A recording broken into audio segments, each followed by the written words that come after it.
오늘 우리는 사람과 사람 사이 그 미묘하고도 중요한 거리에 대한 이야기를 나누려 합니다. 우리는 늘 좋은 사람이 되어야 한다고 배워왔습니다. 친절하고 상냥하며 언제나 베푸는 사람. 하지만 그 친절의 끝에서 당신은 무엇을 얻으셨습니까? 존중이었나요? 아니면 당연함이었나요? 오늘의 이야기는 무조건적인 친절이 아닌 나를 지키고 스스로를 귀하게 만드는 현명한 거리 두기에 관한 것입니다. 사람을 만날 때 무작정 잘해주지 마십시오. 당신이라는 존재의 가치를 상대가 스스로 깨닫게 만드십시오. 이제 그 지혜의 첫 페이지를 함께 넘겨보겠습니다. 제1장 친절이라는 위험한 착각. 우리는 태어나면서부터 암묵적인 가르침을 받습니다. 친절하라. 웃는 얼굴에 침 못 뱉는다. 가는 정이 있어야 오는 정이 있다. 이 말들은 틀림없이 일리가 있습니다. 하지만 이 가르침에는 치명적인 함정이 숨어 있습니다. 바로 정도와 대상을 가르쳐주지 않았다는 점입니다. 당신은 어떻습니까? 거절하지 못해 곤란한 부탁을 들어주고 불편한 분위기를 깨기 위해 억지로 웃어 보이고 모두에게 좋은 사람이 되기 위해 당신의 시간과 감정을 소모하고 있지는 않으신가요? 그렇게 모두에게 100%의 친절을 베풀었을 때 당신에게 돌아온 것은 100%의 존중이었습니까? 아니면 100%의 편안함이었습니까? 사람들은 당신을 존중해야 할 사람으로 여깁니까? 아니면 부탁하기 편한 사람으로 여깁니다. 지나친 친절은 독이 든 성배와 같습니다. 달콤해 보이지만 결국 당신의 영혼을 마르게 합니다. 당신의 가치를 스스로 깎아내리는 가장 손쉬운 방법이 바로 경계 없는 친절입니다. 그것은 관계를 위한 윤활유가 아니라 당신의 에너지를 빨아들이는 거대한 스펀지가 될 뿐입니다. 독일의 철학자 프리드리히 니체는 이렇게 말했습니다. 괴물과 싸우는 사람은 그 싸움 속에서 스스로도 괴물이 되지 않도록 조심해야 한다. 그리고 내가 심연을 오랫동안 들여다본다면 심연 또한 너를 들여다볼 것이기 때문이다. 이 말은 인간관계에도 그대로 적용됩니다. 우리는 타인의 인정을 받으려는 욕망, 즉 인정의 심연을 끊임없이 들여다봅니다. 그 심연에 빠져들수록 우리는 나를 잃고 타인의 기대라는 괴물에 잠식당합니다. 모두에게 좋은 사람이 되려는 노력은 결국 아무에게도 특별한 사람이 되지 못하는 길로 이어집니다. 당신의 친절이 당연함이 되는 순간 당신은 더 이상 인격체가 아닌 기능으로 전락하고 맙니다. 문을 열어주는 기능, 부탁을 들어주는 기능, 감정 쓰레기통이 되어주는 기능처럼 말이죠. 기억하십시오. 당신은 누군가의 편의를 위해 존재하는 사람이 아닙니다. 당신의 친절은 값싼 사탕이 아니라 신중하게 선물해야 할 귀한 보석입니다. 그 보석을 아무에게나 던져주지 마십시오. 당신의 가치를 알아보는 사람에게만 그 영롱한 빛을 보여주십시오. 처음 만남부터 모든 것을 내어주지 마세요. 당신의 친절에는 무게가 있어야 하고 그 무게는 당신 스스로 정하는 것입니다. 제2장 존재의 희소성. 당신은 귀한 선물이다. 세상의 모든 가치는 희소성에서 비롯됩니다. 다이아몬드가 비싼 이유는 아름답기 때문이기도 하지만 무엇보다 희귀하기 때문입니다. 매일 밤하늘에 뜨는 달은 아름답지만 수십 년에 한 번 볼 수 있는 개기일식은 전 세계를 흥분시킵니다. 이 원리를 당신의 인간관계에 적용해 보십시오. 당신의 시간, 당신의 관심, 당신의 감정, 당신의 지혜. 이 모든 것은 당신만이 가진 한정된 자원입니다. 그런데 왜 이 귀한 자원을 시장에 널린 야채처럼 값싸게 나눠주고 있습니까? 누구나 원할 때마다 당신을 찾을 수 있고 언제든 당신의 시간을 점유할 수 있다면 당신의 가치는 자연스럽게 하락합니다. 프랑스의 패션 디자이너 코코 샤넬은 독보적인 자기 확신으로 세상을 매료시킨 인물입니다. 그녀는 이렇게 말했습니다. 가장 용감한 행동은 자신을 위해 생각하는 것이다. 그리고 그것을 소리내어 말하는 것이다. 여기서 자신을 위해 생각한다는 것은 나의 시간과 에너지가 얼마나 소중한지 깨닫는 것에서 시작합니다. 당신의 24시간은 오롯이 당신의 것입니다. 그 시간을 누구와 함께 보낼지, 어떤 일에 쓸지는 당신이 결정해야 할 가장 중요한 문제입니다. 누군가의 부름에 즉시 달려나가는 것은 당신이 한가하다는 신호가 아니라 당신의 삶에 뚜렷한 우선순위가 없다는 신호로 읽힐 수 있습니다. 상대방이 당신을 귀하게 여기게 만들고 싶다면 먼저 당신 스스로를 귀하게 대해야 합니다. 당신의 존재가 한정판 명품임을 스스로 인식해야 합니다. 첫째, 즉시 답하지 마십시오. 메시지나 연락에 1초 만에 반응할 필요 없습니다. 당신에게는 당신의 일이 있고 당신의 생각이 있습니다. 잠시 시간을 두고 생각한 뒤 차분하고 밀도 있는 답변을 하는 것이 훨씬 더 깊은 인상을 줍니다. 둘째, 모든 약속에 이해라고 말하지 마십시오. 당신의 스케줄은 존중받아야 합니다. 당신의 컨디션과 계획이 우선입니다. 가끔은 다음에 보자 혹은 그날은 다른 계획이 있다고 말할 수 있는 용기가 필요합니다. 그것은 상대를 무시하는 것이 아니라 나 자신을 존중하는 행위입니다. 셋째, 당신만의 세계를 가지십시오. 관계에 모든 것을 걸지 마세요. 당신이 열중할 수 있는 취미, 당신을 성장시키는 공부, 당신을 행복하게 하는 혼자만의 시간을 가지십시오. 당신이 없는 자리에서 상대방이 당신을 궁금해하게 만드세요. 당신이라는 책은 첫 페이지부터 마지막 장까지 한 번에 다 읽혀서는 안 됩니다. 한 장 한 장 넘길 때마다 새로운 매력이 발견되는 깊이 있는 책이 되어야 합니다. 당신은 언제든 구매할 수 있는 공산품이 아닙니다. 오랜 기다림과 노력 끝에 만날 수 있는 귀한 작품입니다. 당신의 가치를 스스로 매기십시오. 그리고 그 가격표를 당당하게 붙여두십시오. 값을 치를 능력이 없는 사람은 알아서 물러날 것이고 그 가치를 아는 사람만이 당신 곁에 남을 것입니다. 제3장 건강한 무관심이 지닌 힘.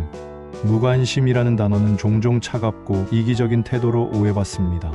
하지만 우리가 이야기하려는 무관심은 그런 냉담함과는 거리가 멉니다. 여기서 말하는 무관심이란 타인의 감정과 평가에 나의 행복이 좌우되지 않도록 하는 내면의 힘입니다. 그것은 관계를 끊어내는 것이 아니라 오히려 건강하게 이어가기 위한 필수적인 경계선입니다. 사람에게 지나치게 관심을 쏟으면 우리는 그 사람의 작은 말 한마디, 사소한 행동 하나에 천국과 지옥을 오갑니다. 그의 표정이 어두우면 내가 뭘 잘못했나 전전긍긍하고 그의 연락이 뜸해지면 마음이 식었나 불안에 떱니다. 이것은 관계가 아니라 소유욕이며 관심이 아니라 집착입니다. 이런 관계는 결코 평온할 수 없습니다. 독일의 소설가 헤르만 헤세는 데미안에서 이렇게 말했습니다. 새는 알에서 나오려고 투쟁한다. 알은 세계이다. 태어나려는 자는 하나의 세계를 깨뜨려야 한다. 여기서 알은 타인의 시선과 인정으로 만들어진 안락하지만 비좁은 세계입니다. 그 알을 깨고 나오는 투쟁이 바로 건강한 무관심을 배우는 과정입니다. 타인이 나를 어떻게 생각할까에 대한 불안에서 벗어나 나는 나 자신이다라는 단단한 자아를 찾아가는 여정입니다. 건강한 무관심은 다음과 같은 힘을 발휘합니다. 첫째, 당신을 신비로운 존재로 만듭니다. 상대방의 모든 일에 감정적으로 반응하고 사사건건 얽히는 사람은 예측하기 쉽습니다. 하지만 적당한 거리를 두고 무심하게 자신의 삶에 집중하는 사람은 속을 알 수 없는 매력을 풍깁니다. 사람들은 쉽게 손에 잡히지 않는 것에 더 큰 호기심과 갈망을 느낍니다. 당신의 무관심은 상대방으로 하여금 저 사람은 무슨 생각을 할까? 나는 저 사람에게 어떤 존재일까? 스스로 질문하게 만듭니다. 둘째, 감정의 낭비를 막아줍니다. 모든 사람의 기분을 맞추려 애쓰는 것은 밑 빠진 독에 물 붓기와 같습니다. 당신이 아무리 노력해도 모두를 만족시킬 수는 없습니다. 누군가는 당신을 오해할 것이고 누군가는 당신을 싫어할 수도 있습니다. 그것은 당신의 잘못이 아니라 자연스러운 현상입니다. 건강한 무관심은 그럴 수도 있지라고 말하며 가볍게 넘어갈 수 있는 마음의 여유를 줍니다. 불필요한 감정 소모를 줄이고 그 에너지를 온전히 나 자신을 위해 쓸 수 있게 합니다. 셋째, 관계의 주도권을 가져옵니다. 애정이나 인정을 갈구하는 쪽은 언제나 을이 될 수밖에 없습니다. 하지만 당신이 상대의 인정에 연연하지 않는 태도를 보일 때 관계의 무게추는 당신 쪽으로 기울기 시작합니다. 당신은 더 이상 끌려다니지 않고 스스로 관계의 속도와 방향을 조절할 수 있게 됩니다. 상대의 삶에 너무 깊이 개입하지 마십시오. 조언이라는 이름으로 간섭하지 말고 걱정이라는 이름으로 구속하지 마십시오. 그저 한 걸음 떨어져 묵묵히 당신의 자리를 지키십시오. 당신의 고요하고 단단한 무관심이 그 어떤 뜨거운 관심보다 더 강력한 힘을 발휘할 것입니다. 제4장 나라는 성체, 흔들리지 않는 내면을 구축하라. 지금까지 이야기한 현명한 거리두기, 존재의 희소성, 건강한 무관심은 모두 하나의 단단한 기반 위에서만 가능합니다. 그것은 바로 흔들리지 않는 내면입니다. 당신 안에 견고한 성체가 없다면 당신은 타인의 말 한마디, 눈빛 하나에 쉽게 무너져 내릴 것입니다. 남들이 나를 귀하게 여기게 만드는 것의 본질은 내가 먼저 나를 세상 그 무엇보다 귀하게 여기는 데서 출발합니다. 당신만의 성체는 어떻게 지을 수 있을까요? 그것은 외부의 인정이나 물질적인 소유로 지어지지 않습니다. 오직 당신의 내면을 탐구하고 스스로의 힘으로 벽돌을 한 장 한 장 쌓아 올릴 때만 완성됩니다.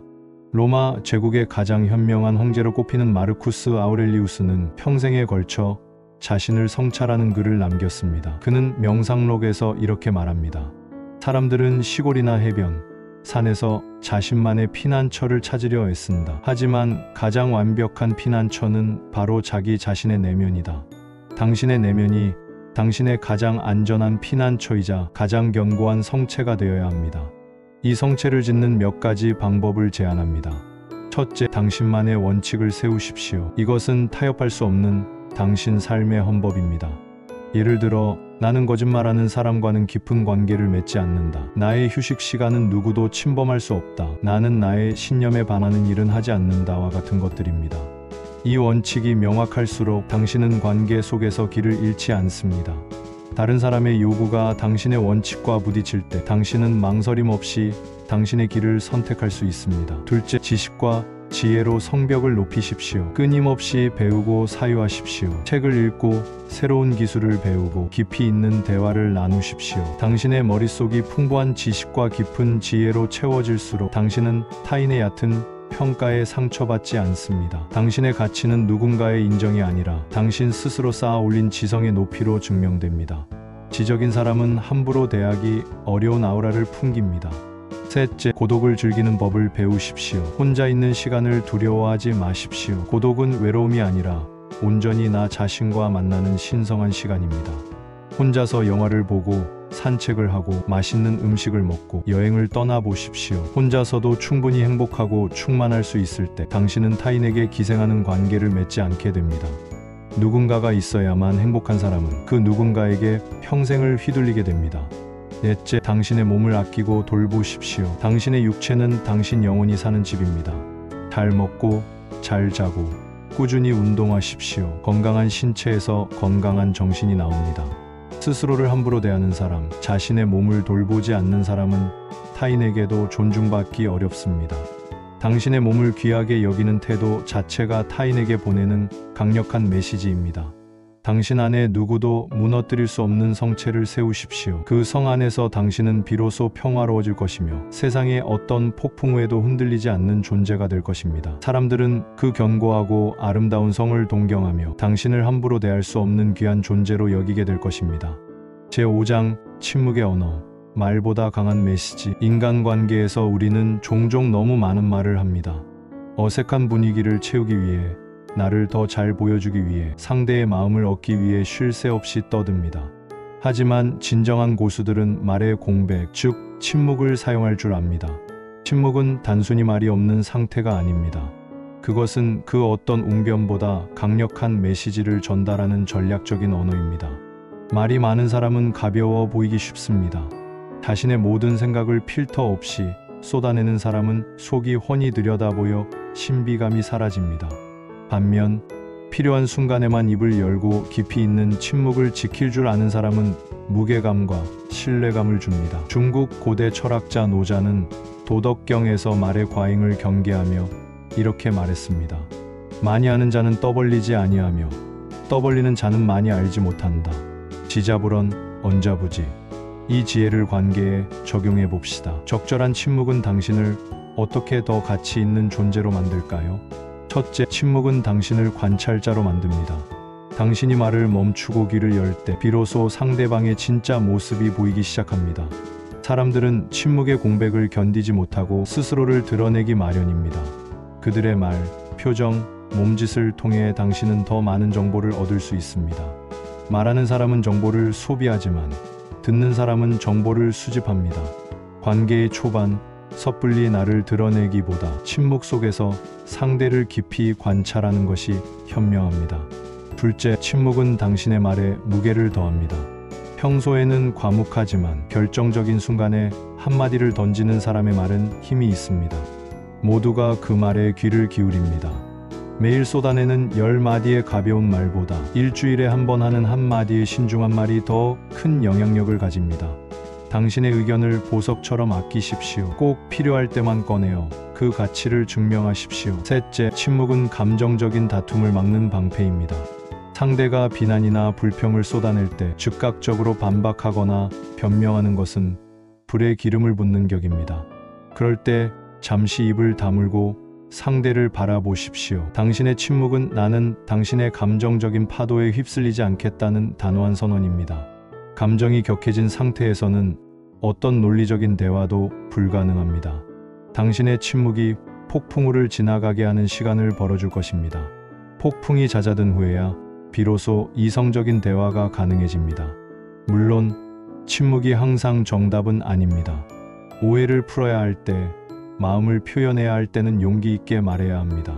하지만 대부분의 경우 우리는 필요 이상으로 많은 말을 하며 스스로의 가치를 떨어뜨리고 있습니다. 이제부터 의식적으로 침묵을 연습해 보십시오. 대화 중에 상대방의 말이 끝나도 바로 내 말을 시작하지 말고 3초 정도의 여백을 두어 보세요. 곤란한 질문을 받았을 때 생각 좀 해보겠습니다 라고 말하며 침묵의 시간을 확보하세요. 당신의 침묵이 깊어질수록 당신이라는 존재의 깊이도 함께 깊어질 것입니다. 사람들은 그 고요한 깊음 앞에서 당신을 함부로 재단하지 못할 것입니다. 제6장 우아한 거절의 기술. 모두에게 좋은 사람이 되려는 욕구는 종종 거절하지 못하는 병으로 나타납니다. 우리는 거절이 상대방에게 상처를 줄까봐 혹은 나를 이기적인 사람으로 볼까봐 두려워합니다. 그래서 나의 시간과 에너지를 희생하며 무리한 부탁을 들어줍니다. 하지만 거절하지 못하는 당신의 착한 마음은 결국 당신을 만만한 사람으로 만드는 지름길입니다. 건강한 인간관계는 명확한 경계선 위에서 성립됩니다. 그리고 그 경계선을 긋는 가장 확실한 도구가 바로 거절입니다. 우아한 거절은 관계를 망치는 것이 아니라 오히려 당신의 가치와 원칙을 상대에게 각인시켜 더욱 건강한 관계로 발전시키는 계기가 됩니다. 투자의 귀재 워런 버핏은 성공의 비결에 대해 이렇게 말했습니다. 성공한 사람과 정말로 성공한 사람의 차이는 정말로 성공한 사람은 거의 모든 것에 아니오라고 말한다는 것이다. 이것은 비단 사업에만 해당되는 이야기가 아닙니다. 당신의 삶이라는 가장 중요한 프로젝트에서도 마찬가지입니다. 당신의 소중한 자원을 지키기 위해 당신은 수많은 사소한 것들에 아니오라고 말할 수 있어야 합니다. 그렇다면 어떻게 상처 주지 않고 나의 가치는 지키면서 우아하게 거절할 수 있을까요? 첫째, 미안함 대신 단호함을 선택하십시오. 아, 미안해서 어쩌지.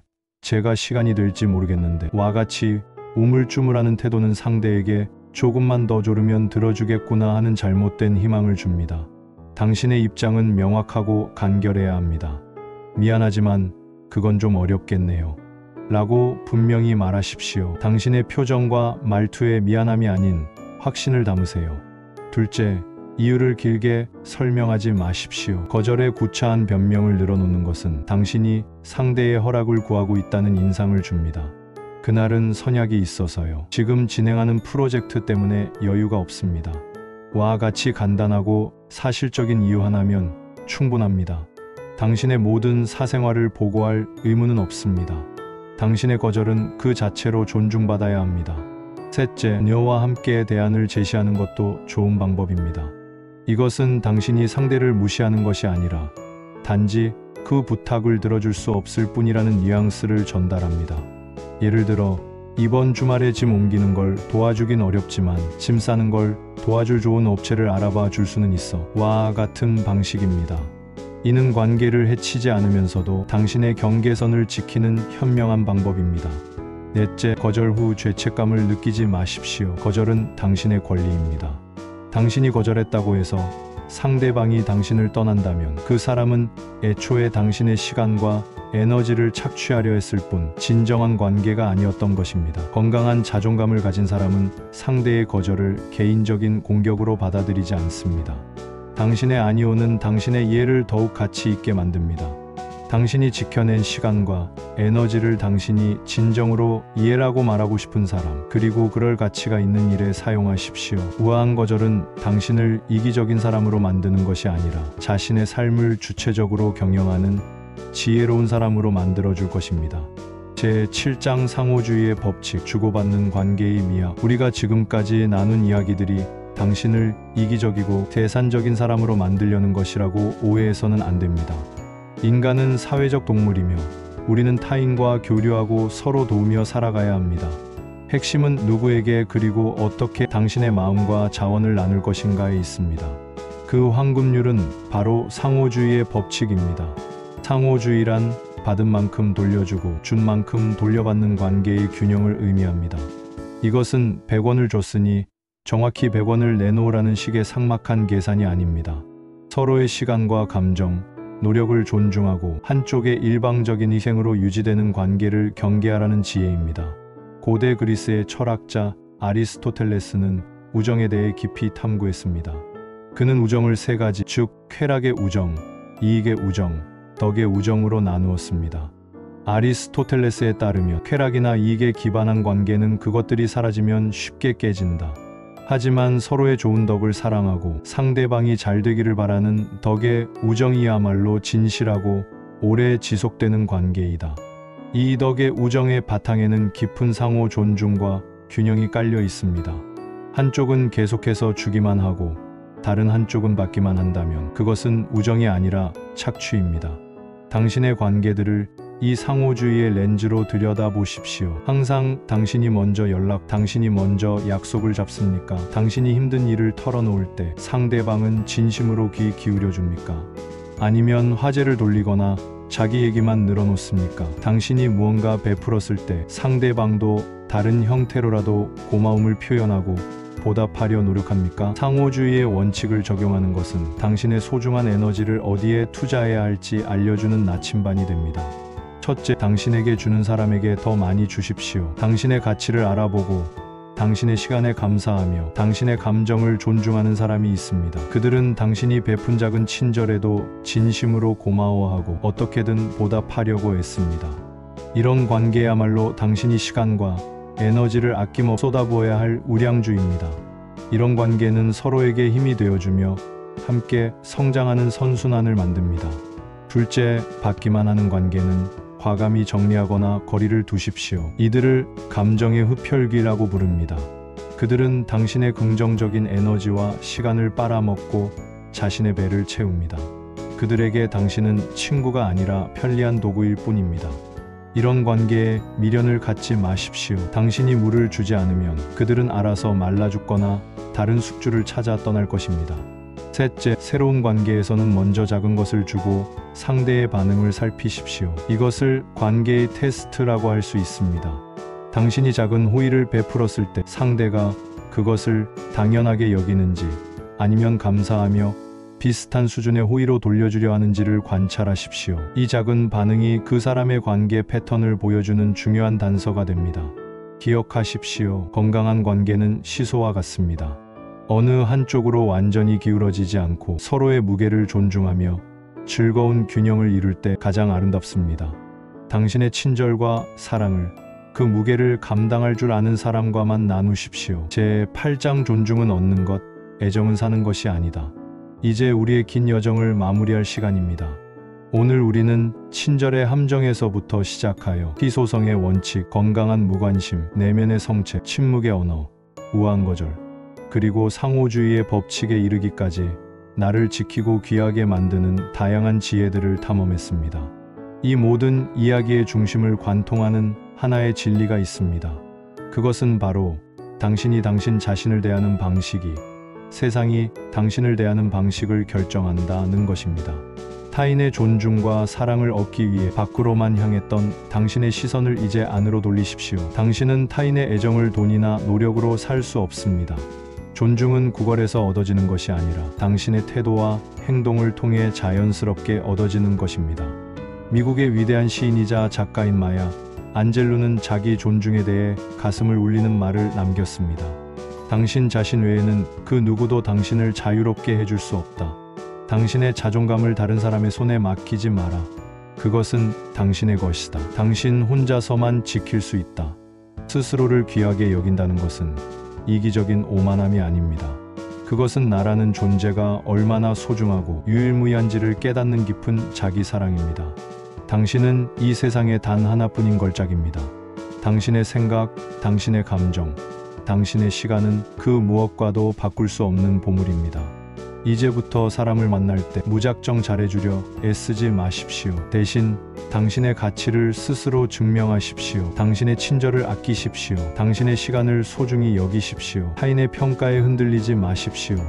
당신만의 원칙을 굳건히 지키십시오. 때로는 침묵하고 때로는 단호하게 거절하십시오. 그리고 당신을 존중하는 사람에게 당신의 모든 것을 내어주십시오. 그렇게 당신이 스스로를 귀한 존재로 대하기 시작할 때 세상도 마침내 당신 앞에 고개를 숙이고 당신의 가치를 인정하게 될 것입니다. 당신은 더 이상 만만한 사람이 아니라 함께하고 싶은 매력적인 사람, 함부로 대할 수 없는 존중받는 사람으로 다시 태어날 것입니다. 오늘 지혜의 서랍의 이야기가 당신의 마음에 단단한 씨앗 하나를 심었기를 바랍니다. 그 씨앗에 스스로 물을 주고 햇볕을 쬐어 세상의 어떤 바람에도 흔들리지 않는 거대한 나무로 키워나가시길 응원하겠습니다.